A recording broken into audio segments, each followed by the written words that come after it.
Beyond the Mic with Sean Dillon. We're joined on the BeyondTheMic.com star line by a comedian and actor. You can see him Thursday nights in Tommy on CBS. Vladimir Caamaño. Laughing Vlad, welcome, brother. Thank you, my man. A pleasure to talk to you. I appreciate it. Let's go beyond the mic. You have a degree in psychology from Wesleyan University. How has being observant around the Bronx helped develop your stand-up? So, coming from the Bronx, it's a hotbed of different voices and narratives. Being from New York and the subway system, it's almost like being on a radio station and you're being bombarded with a million different types of records. Your brain is just a pot, it's a stew of different seasonings, inspirations. So that's kind of what's gone into my stand-up and also my writing and my acting. I pull from those experiences and they give me confidence. My father is a superintendent in the Bronx for a 68-unit building, and I saw him firsthand working, plumbing, piping, painting. So when you see somebody going through that day in and day out, it gives you the confidence to pursue an industry where you have to deal with a lot of rejection. The Bronx in itself, the Yankees, the concrete streets, the small and tight fire hydrants, it's built to deal with rejection, to keep pressing on. As a person born near Queens, I totally understand. Hey, what's up, buddy? You a Mets fan? Growing up, I was a Mets fan. Oh, man. Don't hold that against me. Some people do. It's all good, my man. Nothing but love. I'm funny. My father's from the Bronx. He roots for any team playing against the Yankees. Because many moons ago, when they had Don Mattingly, when they had Reggie Jackson, they were a scrappy team. And then they became, the Derek Jeter and the Alex Rodriguez and the Aaron Judge, which is all fine and good, but the team has a lot more glitter now. It has a lot more, shine. Who was your favorite baseball player growing up? It has to be Kirby Puckett. Kirby Puckett was if you remember, he was a chubby guy, but he played like he had the body of a gymnast. He was agile. He was a contradiction in many ways. I was a chubby kid growing up, and his name Kirby. Kirby, if you remember, was a Nintendo character. It was a little fluff ball, and Kirby, the name matched. It was a little pink ball. Exactly, and Kirby fought that stereotype. He was like, "Listen, man, I know it portly, but I'm going to play like I'm otherwise." You were able to cover the World Baseball Classic and the Dominican Republic team in 2017. Yes, I did. How important is baseball to you? And if you had the opportunity, would you do it again in 2021? Yeah, I would definitely do it. Go down there again, and I love talking to the fans. And for many developing countries, I would say this: for many people coming out of tough economic circumstances, you look at boxing, for example. Boxing is littered with Roberto Duran and even Floyd Mayweather, guys that came out of just tough economic strains. You see the same about basketball. That's what baseball is for the Dominican Republic. It's a lifeline for a lot of people. It's an economic opportunity. And the climate in our country lends itself to that. It's a tropical country, so we have tons of land. It's a very simple sport: a glove, a bat, and a baseball. Unlike basketball is a little harder. You need a hoop. You need a certain height. You need the lines on the ground. When I went to go visit my family, when I would go, sometimes we would take a broomstick and we would take the top of a water bottle and we would use that to play baseball. Good old stickball. Good old stickball, exactly. Which you can find in the Bronx, back in the day. The geography and the simplicity of the sport and just makes it very easy for us to play it. Now, one of your favorite topics is your family. When your parents first saw you doing stand-up, were they mad, angry, or did Dad go like, "I don't do that"? The first thing that they noticed was, so growing up, even now, I'm an introvert. I do enjoy, the life of the mind. I like reflecting. I like going on walks. So my parents, they were in shock when they first saw me doing stand-up. They were like, how, when? And I think for me, my dad was a huge Rodney Dangerfield fan, and my older brother was an Eddie Murphy fan, and my mother used to love watching sketches on Spanish television. And because I struggled a bit socially, I kind of picked up on the fact that, hey, these people like to laugh. Maybe that's my entry point to communicate with them, to build a relationship with them. So I just absorbed, I would go out, I'd buy the Steve Martin albums, I'd buy the Richard Pryor albums. I would sneak and I would watch like Rodney Dangerfield movies, like when my dad was in earshot, as a way to get him to come and watch the movies with me. So the first thing was shock. The second thing they experienced was my recollection of things. My father was shocked. I do a joke about how my father used to be obsessed with black garbage bags. That was his Swiss Army knife. If you needed a raincoat, If you needed a curtain, black garbage bag, Tinted windows. It's in the windows, exactly, which I would love for you to share with your listeners. I did a set on the Howie Mandel Gala for the Just for Laughs Festival, and I did that joke on there. My father was shocked that I would just bring all those stories back. He was like, my God, you remember that. They'd come to see me again and again, and it'd be different stories. It'd be conversations my father had with the tenants, or it'd be something my mother did or something my brother did. And they were just shocked at all those years that I was an introvert and I was quiet. That's all it was. You were listening. I was quietly collecting stories. I was collecting narratives. Fast forward in 2015, I ended up selling a pilot to NBC that I wrote and shot. It was just my knack for storytelling. It was just all those years of kind of keeping to myself and just watching my father work, and my brother, the salsa dancer, I'd watch him dance. My mother was a house mom, so I'd watch her cook. And my mother was always on the phone. She was always on the phone, And the whole time she's on the phone, she would talk about, who's doing what, who's cheating on who owes who money. And the whole time I'm listening, I'm like, oh, this is how people operate. Okay, so she wants that, so she's going to do this to get that. Obviously this is all in hindsight. And in talking to you, I'm always amazed at kind of the points of learning that accumulate over time. Were you treated any differently when people found out that you were the Supers kid? In some ways, you do get certain privileges. For example, if a police officer pulls you over, all I had to say was, hey, my father, Super. Oh, they would go, oh, your father's the Super of that building? They'd know by name, and it was an easy out. It was almost like a get-out-of-jail card. If I had to get something at the bodega, and I happened to be short on money, I would go, hey, my dad's a Super. Oh, forget about it. Here, take the soda, take the eggs. Don't worry about it.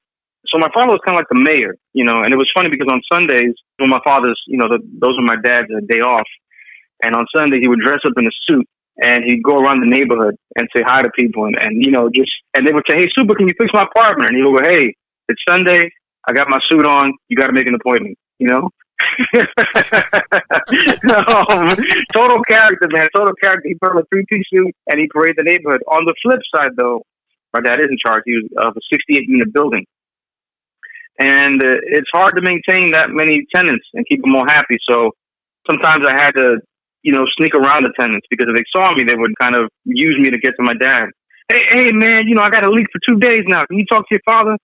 Meanwhile, in some ways, I was what you would call the communications director for the building. In the same way that, a government has a press secretary, I was the press secretary for my father. Because I knew what he was dealing with. If he had a paint job in apartment 4K, if he had a busted block in apartment 2J, but now I got 3F, haggling me about fixing his sink. So that, now that I talk to you, maybe that trained me because I had to find diplomatic ways and to kind of massage, angry tenants. It's funny that just kind of came up to me. Yeah, maybe that's one of my skill sets. I had to deal with irate apartment dwellers to get them to not, come hunting after my dad. As we all deal with coronavirus, you've made it your mission online to get the word out about people working on vaccines. You didn't have to, but you did. Why? So, I was a chemistry major in college for the first 3 years. I was a nerd in high school. I was also a huge chemistry. In fact, my chemistry teacher in high school, his name was Joshua Pepe, he guided me towards Wesleyan, and he actually wrote me a glowing recommendation. He was my chemistry teacher, and then I went to college, and I started off as a chemistry major, but then I switched course because I thought psychology was a better fit. So I've always had an affinity for science. I love Neil deGrasse Tyson. I love watching the show Cosmos. When this whole pandemic thing came out, I was like, who can I take an interest in? There's a scientist that I saw on the documentary Pandemic on Netflix. His name is Jake Glanville, and he's working on an antibody vaccine that shows amazing promise. And he's actually a Gates recipient, and I'm happy you asked me that because I'd love for you to plug him as well if you would be so kind. Definitely. Because the vaccine is basically 18 months out, so that's what the experts are saying. And what Jacob is working on, he's working on an antibody treatment that's an offshoot from the previous SARS virus. He's using his research, and he came up with an antibody for the COVID-19 virus. But because he's a good scientist, he needs to get the proper testing and make it legitimate. So he's looking for avenues to do that. And he's been on all kinds of interviews. From my Instagram page, you can get access to his Instagram, his Twitter. And he's looking for ways to ramp up his treatment and testing. And his antibody treatment, if all goes well, he says he can have it, as early as September. It's an antibody treatment. So, according to, again, I'm not speaking for him. I'm a fan of his. It's not like we're friends, but I do support his research and the protocol that he's pursuing. Your work with Edie Falco and Tommy feels like a mother-son relationship. You give her sass, she sends you to your room. How's it to work with her? I'm a stand-up comic. I have a few things in my resume. I sold a script.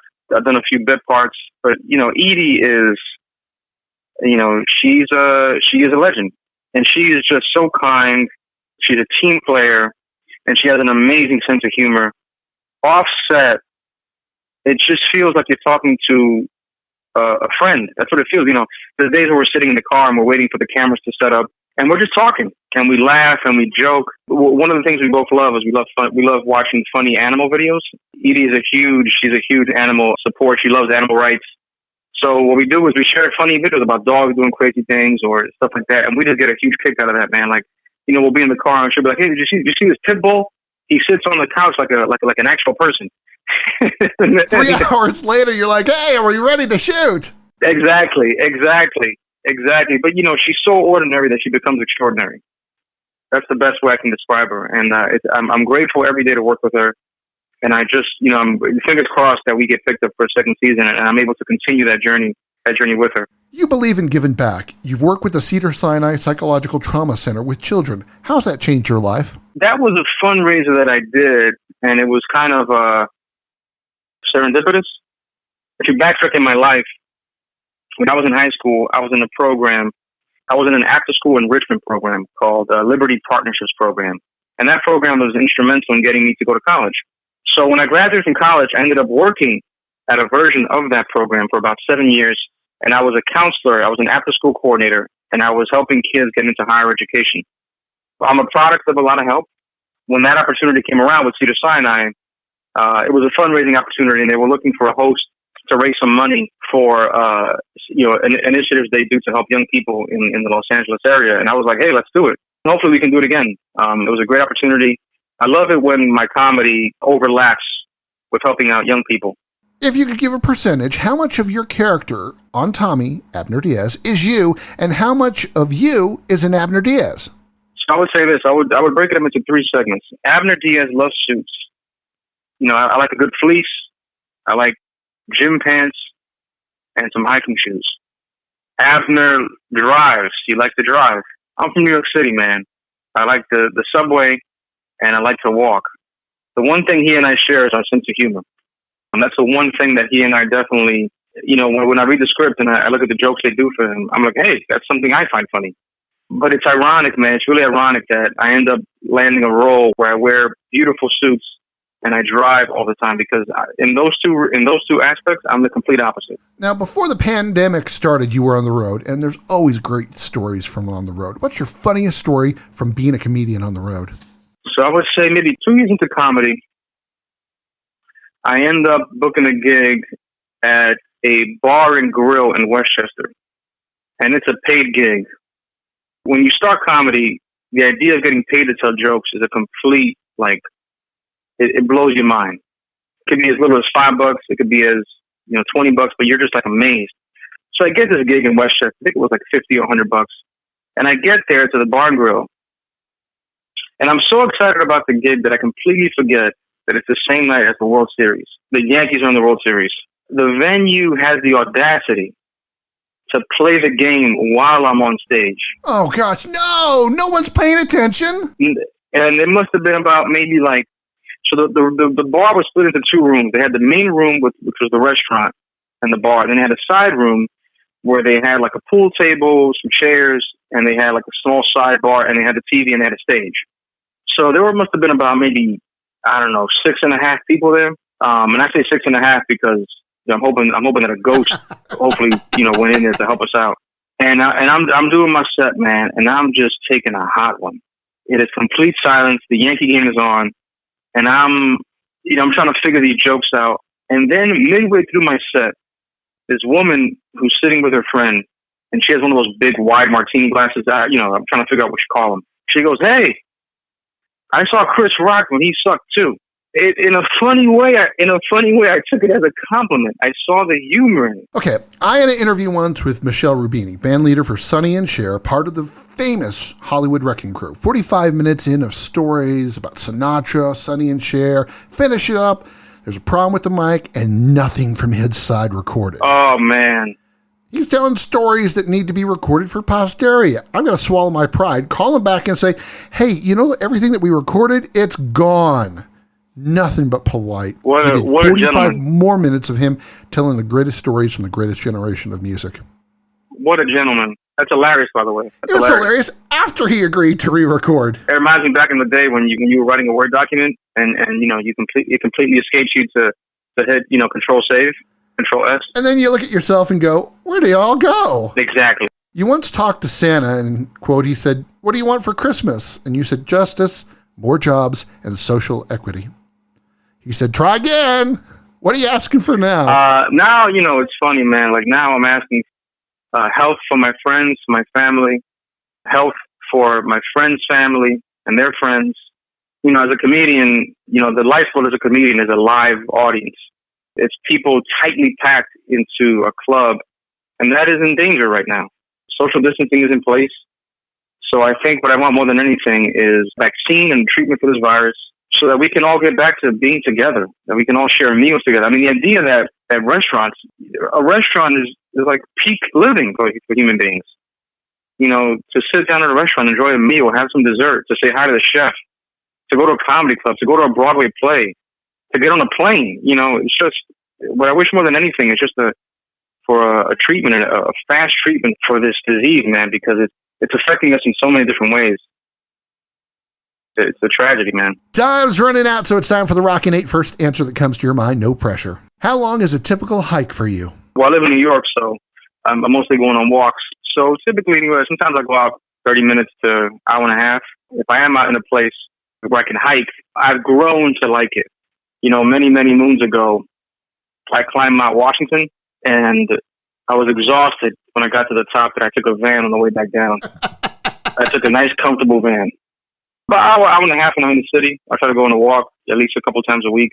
Otherwise, if I'm out in the wilderness, if I have a guide, I'm also a city kid. So if I'm out in the wilderness, I want a guide. I want someone there to let me know where it's safe to eat and find shelter. Sunday lunch, what's on the table? Sunday lunch, I'm a huge fan of pancakes. I love pancakes.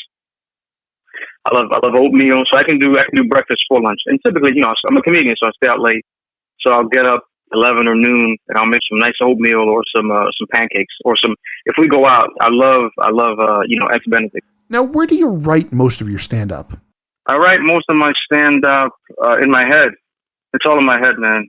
Obviously, I take notes and stuff, but if I'm on the subway, if I'm in the shower, if I'm talking to a friend, I'll be putting together a bit on something, a conversation, a show I watched. 90% of the time, it's in my head. My dad will say something, or my mother will say something that triggers a memory, and I go, oh, okay. What acting role of yours is your most favorite? The easy answer is Tommy, because it's my first series regular role. But I think my favorite acting role was in 2016 when I shot my pilot for NBC that I wrote with Bill Lawrence, and I played the lead of the show. And the show was about my life, and it was about my dad and I in the Bronx running a building. If I'm so blessed, I'll be able to do it again.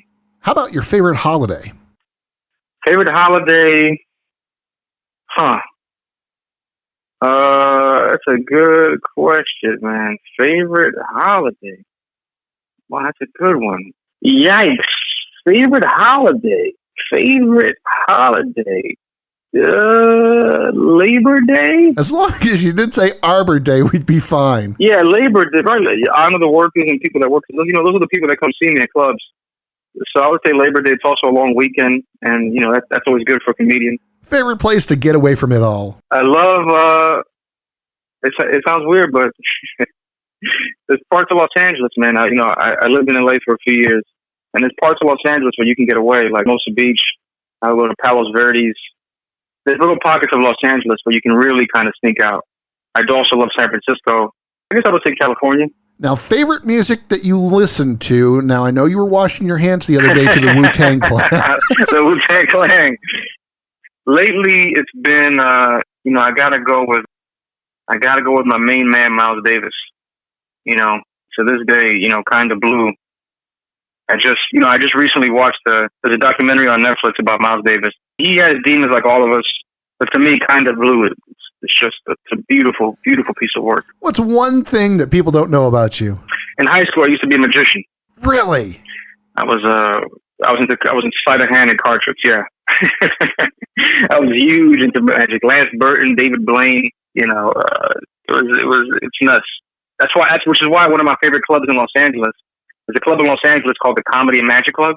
And on the weekends, they would have 9 comics and 1 magician. I would work there on Fridays and Saturdays, and I would always sneak into the showroom to watch the magician work. I lived not too far. When I was in LA, I lived not too far from the Magic Castle. I definitely paid a visit to that place. It's an amazing. I love magic. I do enjoy it. He was a chemistry nerd in high school, communications director for his dad, the Super, and loves Miles Davis. You can see him on CBS Thursday nights in Tommy. Our friend Vladimir Caamaño. Thank you so much for joining us today. Thank you for your time, and I hope you stay healthy. Safe and healthy. And that, my friends, is Beyond the Mic. Was it recording?